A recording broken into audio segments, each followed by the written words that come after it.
이정표 54번 권리포기 네 번째 시간 하나님의 말씀을 대언하도록 하겠습니다.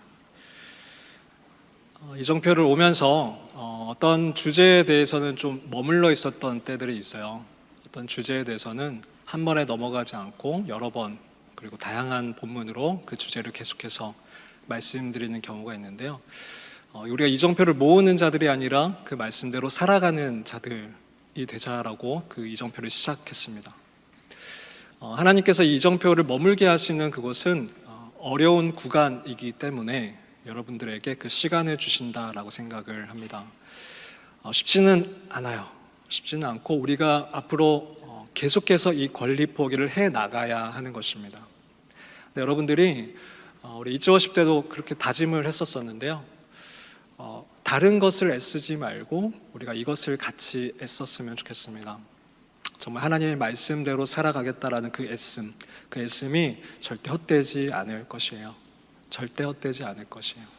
여러분이 꼭 이 권리 포기를 포기하지 않으셨으면 좋겠습니다. 지난주 권리 포기 세 번째 시간이었는데요. 여리고성 그리고 여호수아에 대해서 말씀을 들었습니다. 여리고성이라고 하면 정말 난공불락의 요새, 그 누구도 뚫을 수 없을 것 같았던 그 요새. 근데 그 요새 앞에서 하나님께서는 일반적인 전략이 아니라 병법이 아니라 정말 듣도 보도 못한 병법을 알려주셨어요.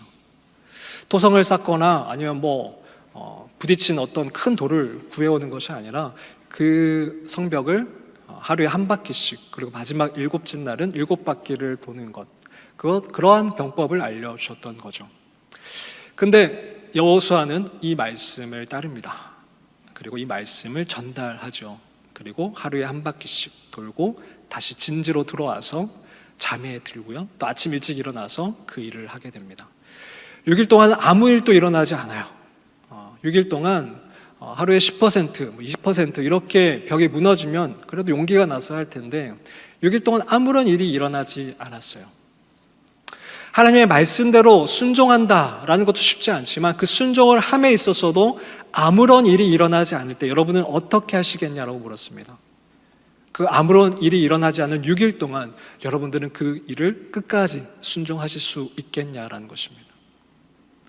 하나님은 문제 해결보다 우리의 자세를 원하신다라고 했습니다.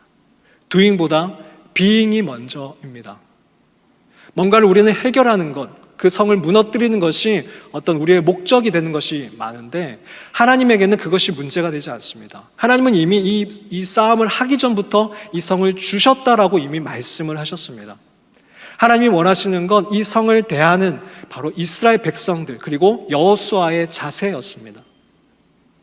하나님의 관심은 가나안 땅을 깨끗하게 하고 거룩하게 하는 것에서도 관심이 계셨지만 이스라엘 백성들과 여호수아가 깨끗하게 되고 그 우상을 걷어내는 것, 그 권리를 포기하는 것에도 분명한 관심이 있으셨다라는 것입니다. 사랑하는 엑스브리지 그리고 예배자 여러분, 하나님이 여러분들에게 말씀에 오실 때에 그 목적지만 보고 그 목적이 이루어지지 않는다라고 중간에 포기하지 마십시오. 우리의 자세를 연습하고 기다리십시오. 매일매일 순간순간마다 그 하나님의 말씀을 선택하시기를 바랍니다. 때문에 우리의 시작, 우리의 목적은 그 문제가 해결되는 것, 내가 가나안 땅에 들어가는 것이 목적이 되어서는 안 됩니다. 그러면 결정적인 순간에 우리는 하나님을 놓치게 되어 있습니다. 우리의 목적은 뭐냐면요, 바로 하나님 그분이셔야 합니다. 하나님의 목적이 우리이신 것처럼 우리의 목적도 바로 그분이셔야 한다라는 얘기입니다. 그리고 여리고성은 무너졌습니다. 오늘은 네 번째 시간으로 권리 포기 첫 번째 시간에 제가 이런 말을 드린 적이 있습니다. 이길 수 있는 권리, 양보하지 않을 권리, 자존심을 지킬 권리를 포기하자. 입은 피해를 법대로 혹은 그 이상으로 갚아줄 권리를 포기하자. 솔로몬보다 지혜로우신 재판관 되시는 하나님이 처음부터 보고 계신다. 용서는 나의 것이지만 복수는 나의 것이 아니다. 주님께 맡겨드리자 라고 권리 포기 첫 번째 시간에 마지막 마무리를 하면서 읽어드렸던 것을 기억하시죠? 네, 아멘. 오늘 그 감정에 대해서 영적인 전쟁 그리고 나의 비전에 앞서서 나의 권리를 포기하는 것을 우리가 배웠다라면 이제 우리의 일상생활에서 내 감정에 대해서 그 권리를 포기할 수 있느냐? 우리는 하루에도 그 감정이 오르락 내리락 하면서 복수심에 불타오를 때도 있고 화가 이만큼 날 때도 있는데 그 분노 앞에서 하나님께 나의 감정을 제어받을 수 있겠느냐? 그것을 여쭙고 싶습니다. 우리는 작게는 여기 운전하는 분들 계시면 운전을 할 때 차가 끼어든다 그러면 화가 나죠. 그리고 요즘에는 보복 운전이 문제가 되고 있습니다. 복수, 내가 당한 만큼 갚아줄 거야, 아니 그 이상으로 내가 뭉개해 줄 거야 라는 그 복수심이, 그 화가 우리들 안에 있는 것 같아요. 남들뿐만 아니라 가까운 사람에 대한 어떤 화도 우리에겐 있습니다. 가족, 아버지, 어머니, 그리고 형제, 친구, 공동체, 교회, 그리고 리더, 직장의 보스. 맨날 대면해야 되는 그 사람들과의 껄끄러운 관계, 분노, 그걸 참아내면서 그 생활을 해야 될 때가 있습니다. 여러분, 그럴 때 그 감정을 어떻게 다루시겠냐라는 겁니다. 성경은 이렇게 얘기를 하고 있어요. 로마서 12장 19절 말씀에 내 사랑하는 자들아 너희가 친히 원수를 갚지 말고 하나님의 진노하심에 맡기라. 너희들이 갚지 말고 하나님께 맡기라 하고 있습니다. 기록되었을 때 원수 갚는 것이 내게 있으니 내가 갚으리라고 주께서 말씀하시니라. 성경은 분명히 얘기하고 있습니다. 그리스도인에게도 원수가 생길 수 있다. 그리고 분노가 끓어오를 수도 있다. 그러나 그리스도인들은 그 감정과 그 원수를 스스로 해치우는 자들이 아니라 하나님께 맡기는 자들이어야 한다라고 얘기하고 있습니다. 어떻게 보면 잔인하게 들릴 수 있어요. 내가 왜? 내가 이렇게 억울한데? 하나님은 당장 보여주시지도 않으면서 내가 왜 참아야 하지? 왜 나만 참아야 하지? 잔인하게 들릴 수도 있습니다. 저희 집에 지금 돌이 안 된 막내가 있는데요. 아내랑 제가 그 아이를 계속해서 주목해서 보게 됩니다. 그 아이에게는 모든 것이 위험해요. 그리고 뭐든 먹으려고 해요. 뭐든 잡으면 입에다 가져가요. 어제도 엄마 화장대를 막 이렇게 하더니 잠깐 눈을 돌렸는데 이렇게 맛있게 먹고 있는 거예요. 그 풋크림, 발에 바르는 크림을 맛있게 막 먹고 있어요. 근데 그 아이가 풋크림이야 배 좀 아프다 말겠죠. 근데 칼을 쥐어든다. 부모된 입장으로서 그걸 어떻게 해야 될까요? 어떻게 해야 될까요? 하나님에게는 그 분노라는 것이, 그 원수 갚는 것이라는 것이 바로 그런 거라는 것입니다. 우리를 망가뜨린다라는 거예요. 죄 속으로 빠져들게 만든다라는 거예요. 우리를 파멸시켜요. 더군다나 우리뿐만 아니라 우리의 공동체를 찢어지게 만들고요. 하나님 나라가 되어가지 못하게 만듭니다. 황폐하게 만들어가요. 안타깝게도 공동체에서 상처받고 셀원들끼리 불편한 마음에 어떤 셀원은 공동체에 나오지 않는 경우들이 종종 있습니다. 만약 그렇게 되면 누구의 손해입니까? 그 문제를 풀어내지 못하고 그 감정을 풀어내지 못하고 그 감정을 내가 꾹 담고 떠나간다라면 누구의 손해입니까? 그리고 그 사람에게는 교회가 어떤 존재가 될까요? 위험하다라는 거예요. 그래서 우리의 선하신 아버지 되시는 하나님께서는 이 감정을, 이 분노를, 이 원수 갚는 것을 달라고 하시는 거예요. 네가 다룰 문제가 아니다. 내가 하겠다. 내가 다 보고 있었다. 내가 판단하겠다. 사실 우리가 이 문제를 다룰 때에도 나는 내 관점에서 이 문제를 보기가 쉽습니다. 공정하게 보기가 힘들어요. 우리는 어떤 문제를 당할 때 저 사람만 100% 잘못됐고 나의 과실은 없다라고 생각을 하지만, 자세히 보면, 객관적으로 보면, 여러분도 누군가의 얘기를 들어보면 그럴 때가 있잖아요. 한 사람만 얘기를 들었을 때 이 사람이 완전히 나쁜 사람이고 완전히 이상한 사람인 것 같았는데, 이 사람 얘기도 들어보면 그래도 어떤 이해가 되는 그런 문제들이 있잖아요. 내 문제도 그럴 수 있다라는 거예요. 우리는 공정하지 못해요. 때문에 하나님께 맡겨드려야 된다라는 겁니다. 요셉이 그 분노를 하나님께 내어드렸습니다. 만약 요셉이 그 분노를, 그 복수심을 하나님께 드리지 못했더라면 어떤 일이 벌어졌을까요? 내가 이 감옥에 나가기만 하면 칼을 갈아서 그 가나안 땅에 그 형제들, 내 형님들 10명을 내가 어떻게 할지 두고 봐라. 그 감정을 품고 그 감옥에서 있었더라면, 만약 그 감정을 품고 총리가 되었더라면 어떠했을까요? 그 형들이 찾아왔을 때 요셉도 파멸되었을 거고요. 그 형들도 당연히 해치워졌겠죠. 그러면 하나님의 나라, 하나님의 계획 역시도 이루어지지 못했을 거예요. 예수님은 유다 지파를 통해서 태어나셨거든요. 여러 가지 문제들이 생겼을 겁니다. 아니, 오히려 하나님께서는 그 요셉이 그 복수심을 해결하지 않았더라면 그 감옥에 영원히 처박아 두셨을지도 모릅니다. 요셉을 위해서라도. 이해가 되세요? 하나님이 왜 그 복수심과 그 분노를 달라고 하시는지.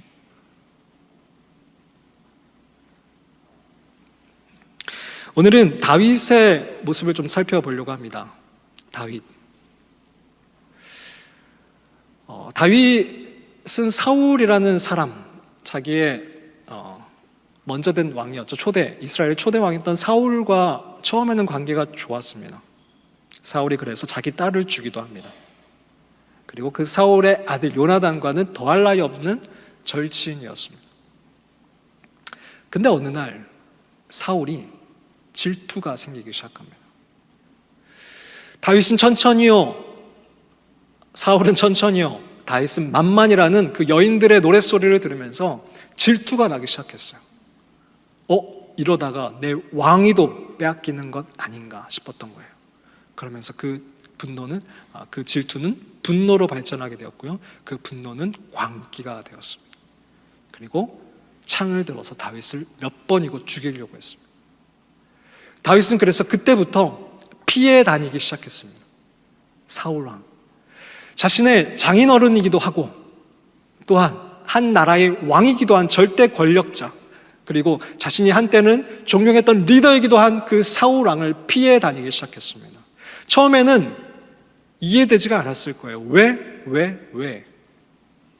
왜 내가 피해 다녀야 되지? 왜 저분은 나를 죽이려고 하지? 왜 나를 미워하지?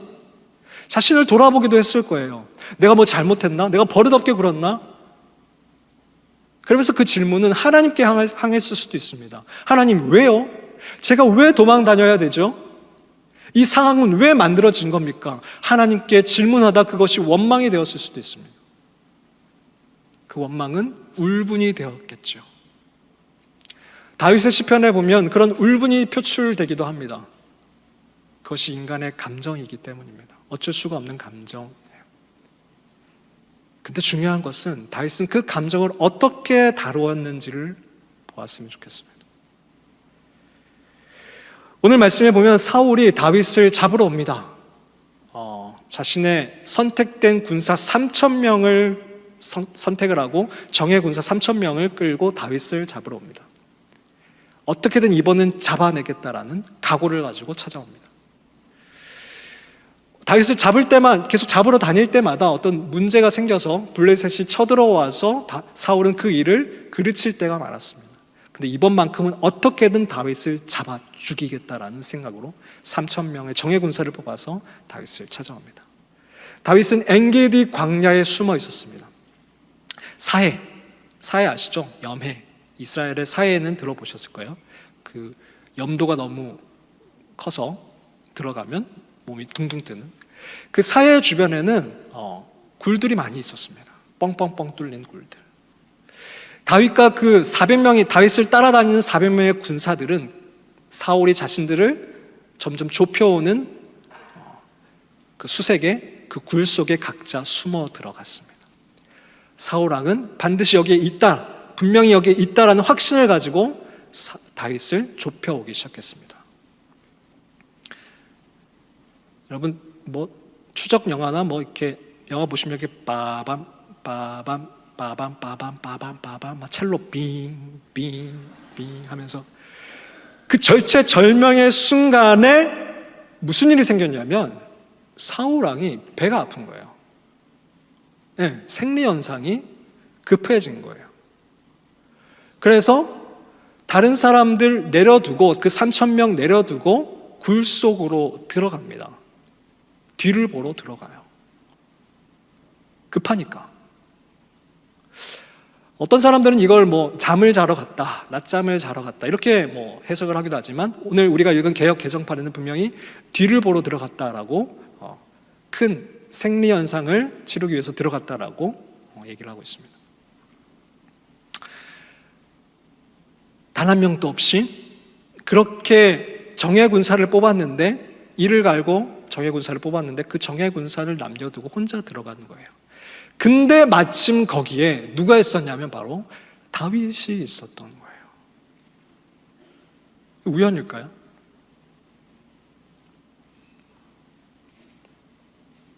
다윗이 그걸 보고 있었던 겁니다. 여러분, 어두운 데서 밝은 곳을 보면 잘 보이잖아요. 근데 밝은 데서 어두운 곳을 들어가면 잘 보이나요? 안 보이나요? 잘 안 보여요. 그래서 사울은 무슨 일이 있는지도 몰랐어요. 기분 좋게 옷 딱 던져두고 시원하게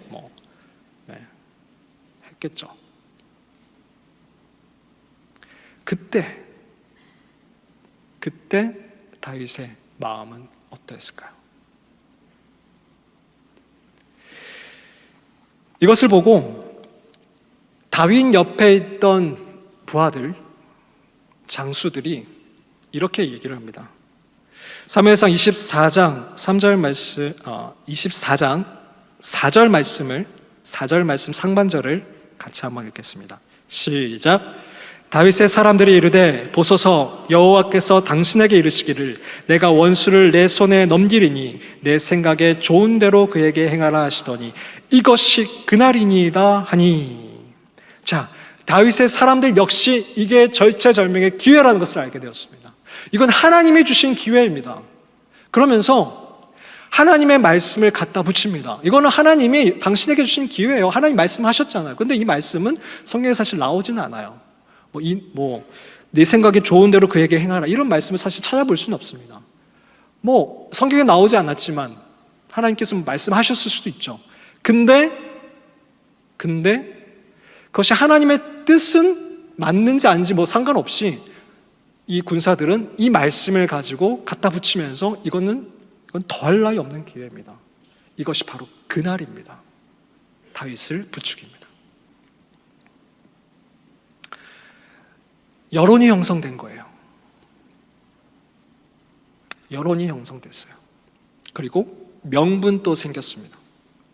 다윗이 찾아간 거 아니잖아요. 사울이 찾아왔잖아요. 이건 정당방위입니다. 명분도 생기고 여론도 생겼어요. 정치인들은 여론과 명분이 있으면 행동합니다. 그 여론과 명분을 만들려고 애를 쓰는 거지. 다윗은 여론과 명분이 생겼습니다. 이제 행동만 하면 됩니다. 더군다나 다윗은 지금 칼을 들고 있고 사울 왕은 칼이 없어요. 무방비 상태입니다. 자신의 칼 한 번이면 끝입니다. 이 10년 동안 답답하고 억울하고 힘들었던 이 시간이 끝나는 거예요. 끝나는 거예요. 한순간에 끝나는 겁니다. 이 도망자의 신세가 끝나는 거예요. 다윗은 도망다니다가 미친 채도 했어요. 다른 나라에 가서 자기가 쓰러뜨린 그 블레셋 땅에 가서 미친 채도 했어요. 그 수치심. 자신의 아내는 자신이 도망다니는 중에 사울이 다른 사람에게 시집을 보내버렸습니다. 그 억울함. 그리고 사울 왕은 자신을 도와줬다는 이유로 제사장 85명을 죽였습니다.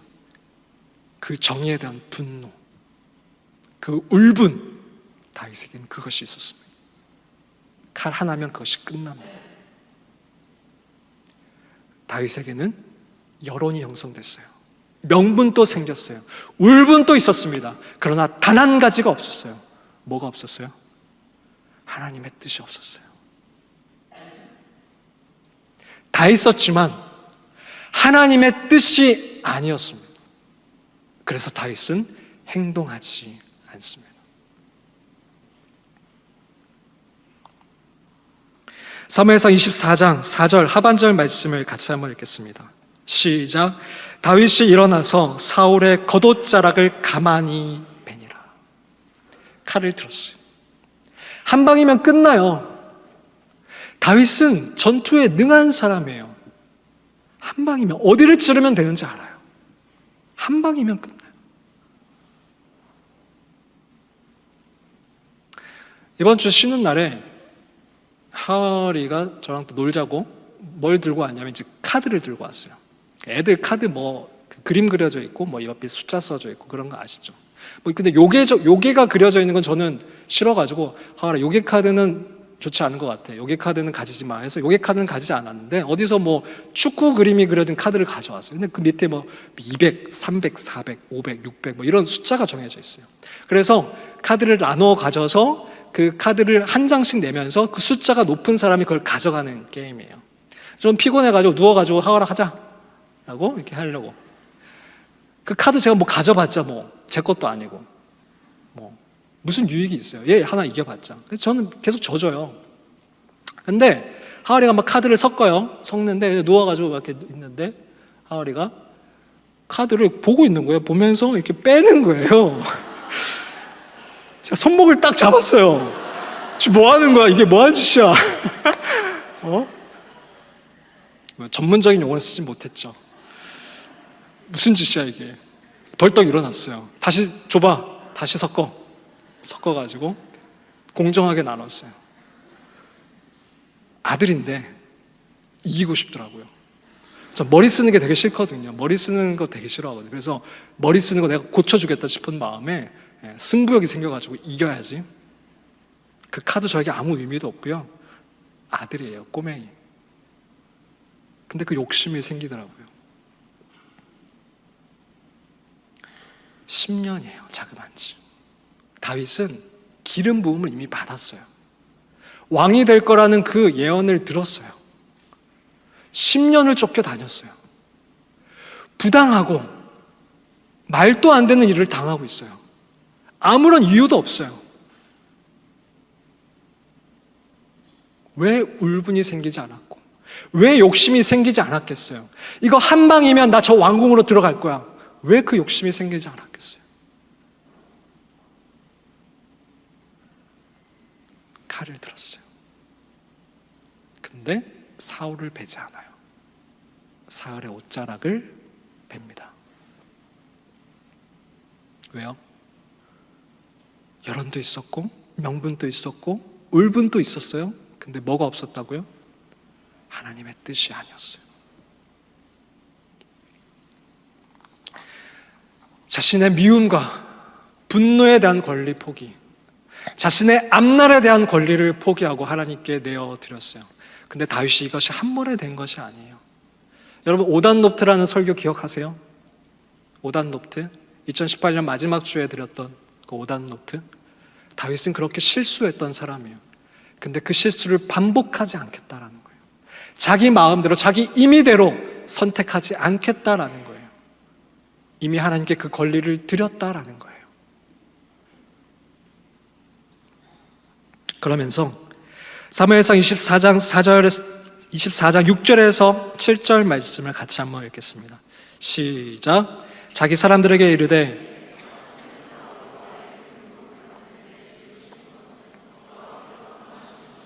그는 여호와의 기름 부음을 받은 자가 됨이니라 하고 다윗이 이 말로 자기 사람들을 금하여 사울을 해하지 못하게 하니라. 사울이 일어나 굴에서 나가 자기 길을 가니라. 다윗은 자기 사람들에게 이렇게 얘기합니다. 내가 손을 들어 여호와의 기름 부음을 받은 내 줄을 치는 것은 여호와께서 금하시는 것이다. 하나님이 금하시는 것이다. 그래서 나는 할 수가 없다. 그리고 자신의 부하들이 충정심에 그 칼을 들고 있는 것을 금합니다. 단칼에 자릅니다. 하지마. 그만둬. 그리고 사울은 이를 다 보고 나갑니다. 여기까지만 해도 우리는 정말 다윗이 대단한 거 알아요. 근데 다윗의 자세를 좀 더 보시면 다윗이 어떠했는지, 자신의 감정에 대한 권리를 드린다라는 것이 어디까지 가야 되는 것인지를 보여줍니다. 사무엘상 24장 8절 말씀, 이제 사울이 그 소나기에서 벗어납니다. 그리고 다윗이 사울을 부릅니다. 그 후에 다윗도 일어나 굴에서 나가 사울의 뒤에서 외쳐 이르되, 사울이 이제 나갔어요. 다윗이 저 멀리서 사울을 부릅니다. 크게 소리칩니다. 내 주 왕이여. 뭐라고 불러요? 내 주 왕이여. 나의 주군 되시고 나의 왕 되시는 분이여. 이게 무슨 의미인지 아시겠어요? 원수예요.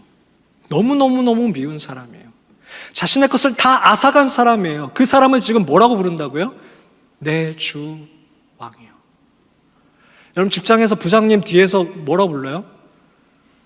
아, 김 부장 진짜. 아, 꼰대 진짜. 아, 나 오늘 진짜 순망치한 할 뻔했잖아. 순망치한이 뭔지 아세요? 가까운 관계 그거 말고요. 순간 망치로 한 대 칠 뻔했잖아. 이름도 안 불러요. 네, 이름도 안 불러요. 그 꼰대 그거. 다윗은 지금 그 왕을 어떻게 불러요? 내 주 왕이요. 입술로도 죄를 범하지 않겠다라는 거예요. 두 번째는요, 내 주 왕이여 하매 사울이 돌아보는지라 다윗이 땅에 엎드려 절하고. 말만 하는 게 아니라, 왕이시여 말만 하는 것이 아니라 실제로 자신의 무릎을 꿇고 땅에 엎드립니다. 머리를 박습니다. 사울이 존경스러워서 존경을 표하는 것이 아니라, 나를 살릴 수 있는 분이라서 아부를 떠는 것이 아니라, 사울을 왕으로 세우신 그 하나님의 권위를 인정하기 때문에 그것을 거스르지 않겠다라는 겁니다.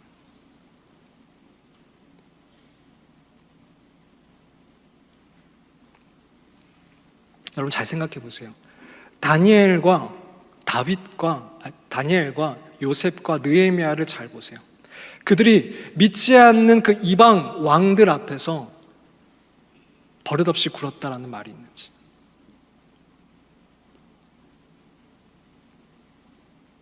깍듯이 대합니다.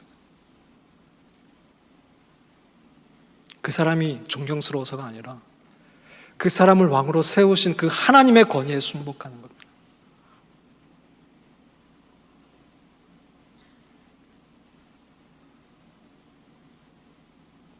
우리가 이게 참 약해요. 권위에 순종하는 거. 자존심 상하는 거 아니에요.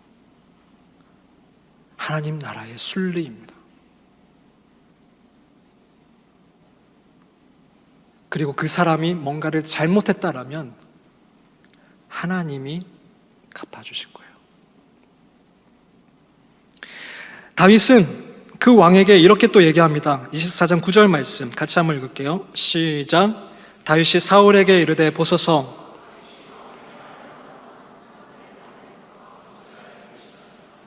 그렇다고 자기 할 말을 감추진 않아요. 해야 될 말은 합니다. 단 중요한 게 있어요. 자신의 마음을 지킨 다음에, 존경심을 갖춘 다음에, 사랑을 담은 다음에 얘기합니다. 이게 순서예요. 말부터 하는 거 아니고요. 하나님의 그 마음을 담은 다음에 할 말을 정중하게 재현합니다.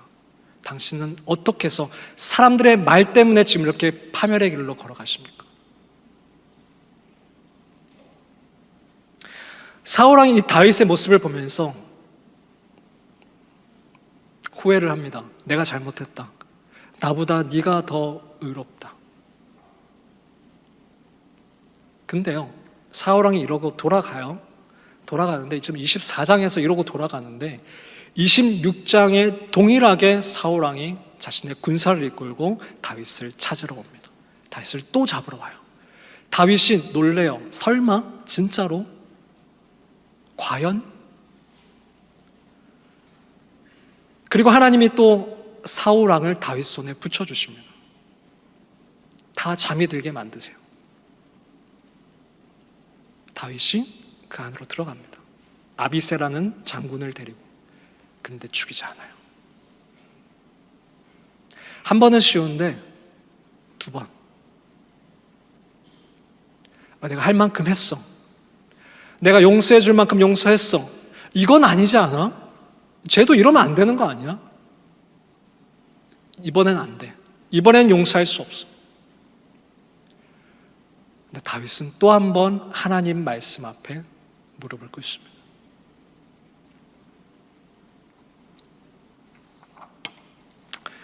그 결과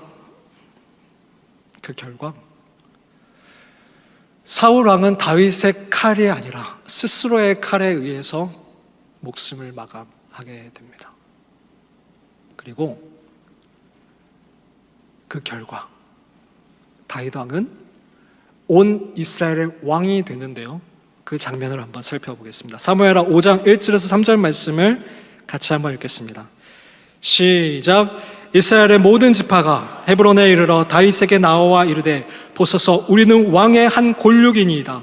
전에 곧 사울이 우리의 왕이 되었을 때에도 이스라엘을 거느려 출입하게 하신 분은 왕이시었고 여호와께서도 왕에게 말씀하시기를 내가 내 백성 이스라엘의 목자가 되며 내가 이스라엘의 주권자가 되리라 하셨나이다 하니라.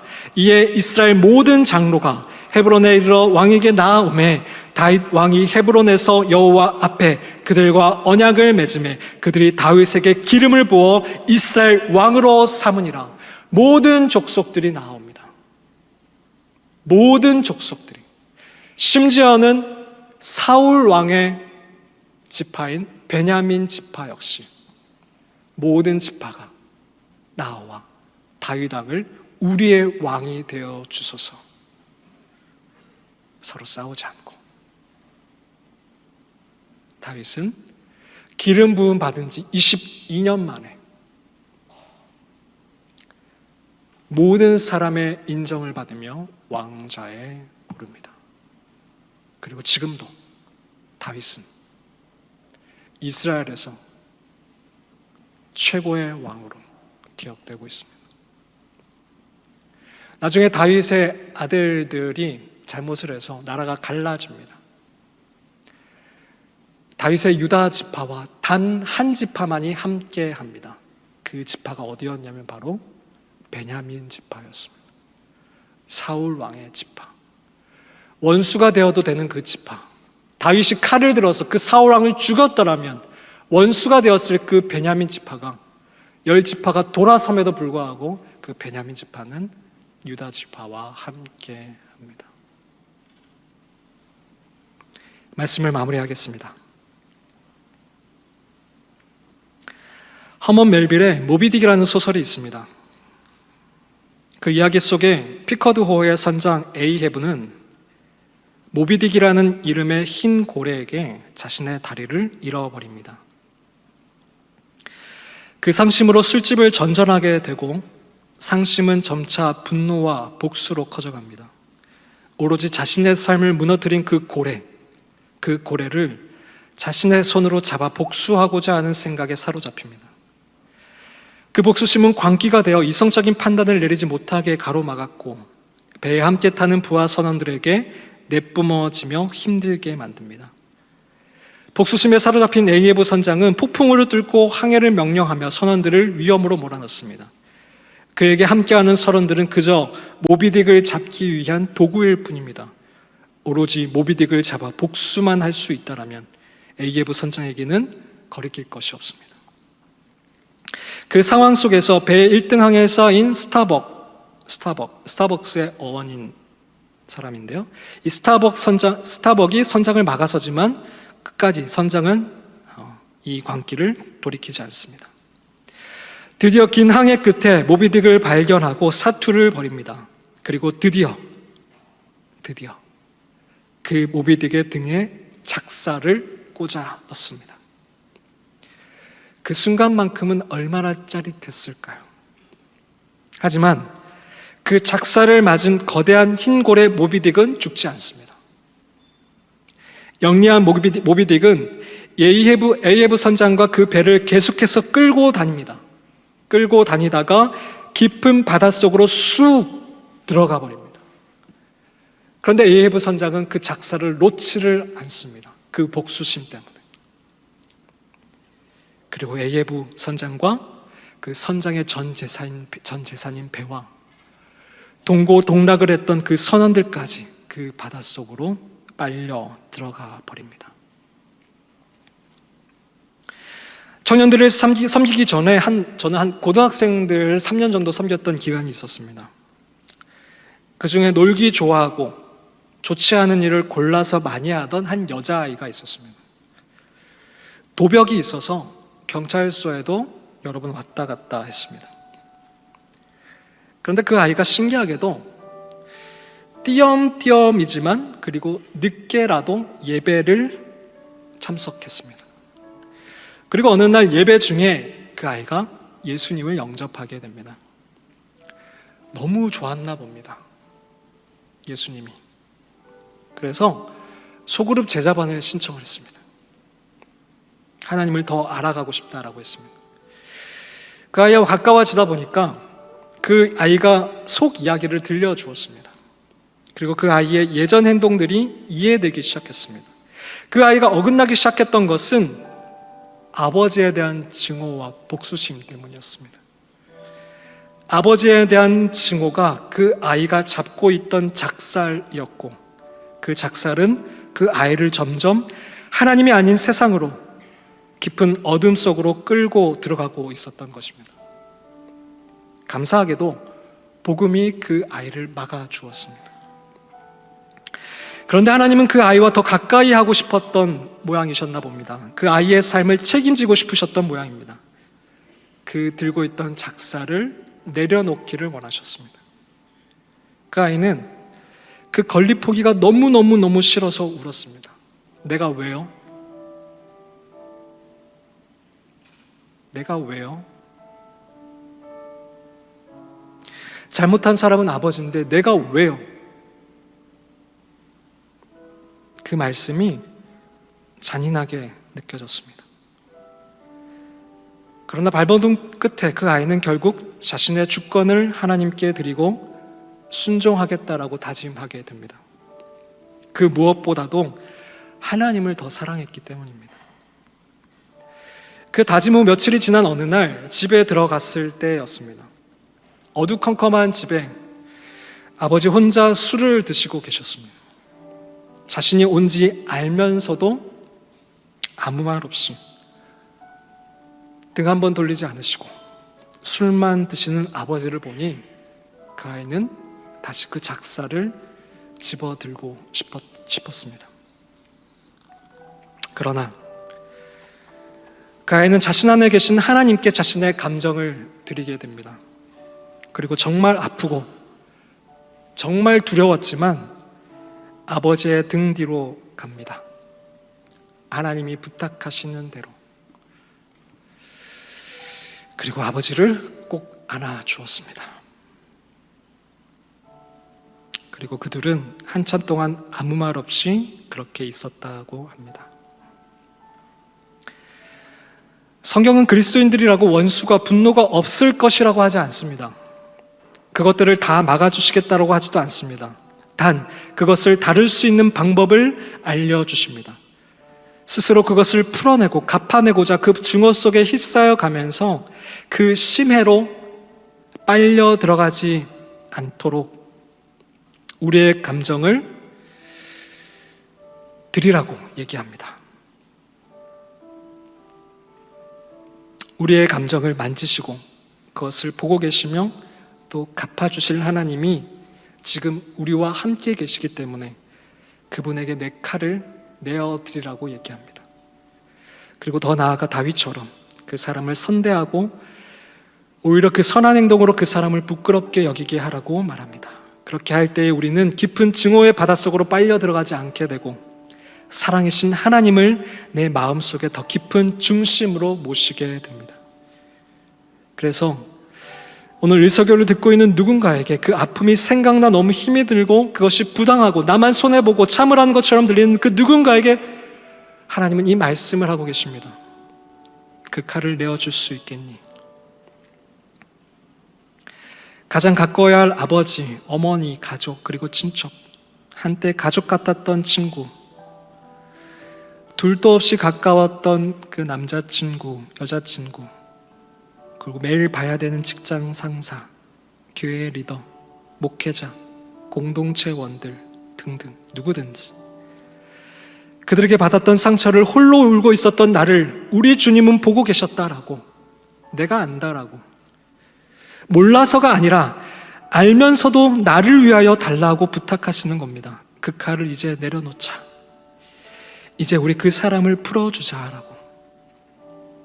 사랑하는 예배자 여러분, 늘 함께 다니는 그 고통과 늘 의식하게 되고 따라다니는 그 아픔, 그래서 그 질기가 묶여있는 그 끈을 이제 끊어내면 어떻게 했습니까?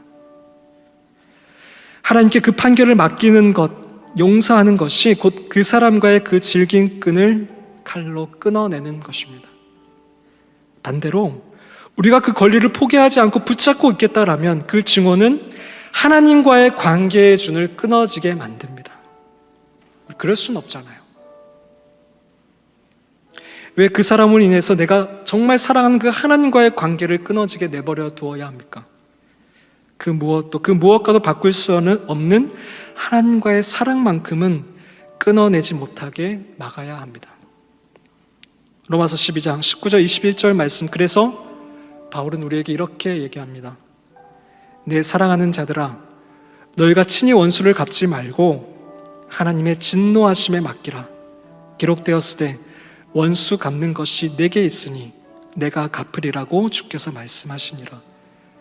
내 원수가 줄이거든 먹이고 목마르거든 마시게 하라. 그리함으로 내가 숯불을 그 머리에 쌓아 놓으리라. 악에게 지지 말고 선으로 악을 이기라.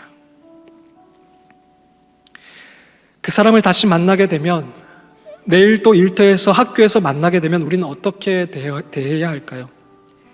에이헤브 성장이 아닌 그 고등학생 소녀처럼 하나님께 내 감정을 드린다라면 우리는 어떻게 행동해야 할까요? 악에게 지지 말고 선으로 악을 이기도록 우리 애써 봅시다.